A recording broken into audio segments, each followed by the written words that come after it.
Hi everyone. This is just a short video on a way to find a few peer-reviewed articles. Sometimes in the reference listings, I find that students will cite something that looks like this, and this is a university press release from this one is from UCLA on sex addiction. Now, these little snippet articles usually give some good information about some good research that's going on at the university, like at UCLA, but it usually doesn't give it is not a peer-reviewed article. And for more on that, go through our readings and the materials in the module on what a peer-reviewed article is, but this is not a peer-reviewed article.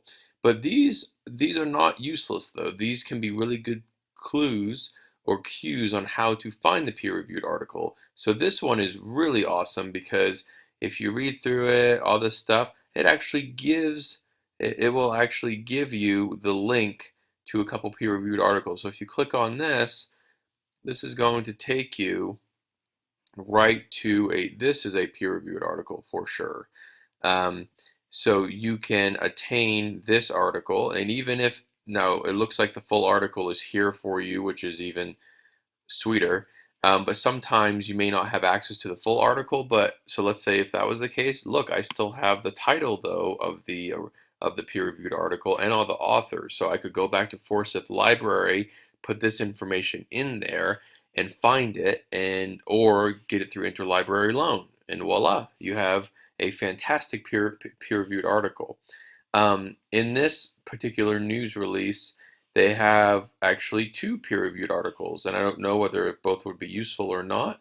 But it goes, well, this one to another press release, so never mind that. But I'm sure that somewhere in here you could find the link to another peer-reviewed article.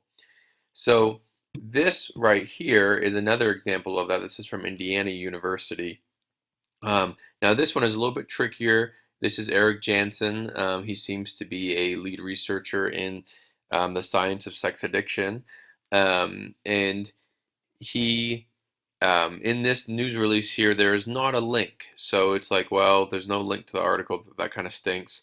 But if you read it and you think, geez, this would be a really good article to find, well, you know who the primary author is. It's Eric Jansen. And you probably could find out some more details about the study from reading this. And I'm sure that if you went to go search at our library databases or on the internet, you could find this article using those clues. Now, sometimes they will cite the article. They don't do this here, unfortunately, but sometimes they will cite the article down here, which is really awesome too.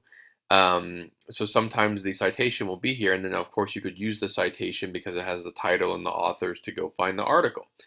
Now, switching gears a bit, this isn't true only for university press releases.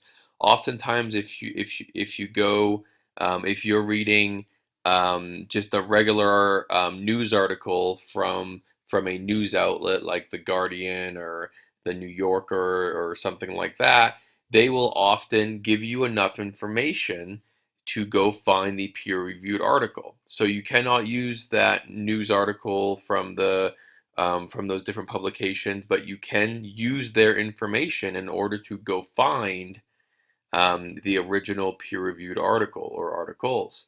And again, sometimes those publications will have links to them, which is really sweet, but more often than not, you have to work a little bit harder, and sometimes the citation is down at the bottom, or like in this one, which is pretty bare bones, it's obviously talking about the primary author here and some of the details of the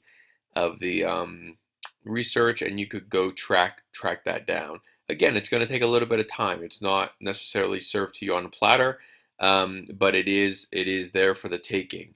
So, okay, I think that gives maybe a little bit of insight into a few ways to expand this search for peer-reviewed articles a bit, and some easy ways to kind of pick some additional ones up.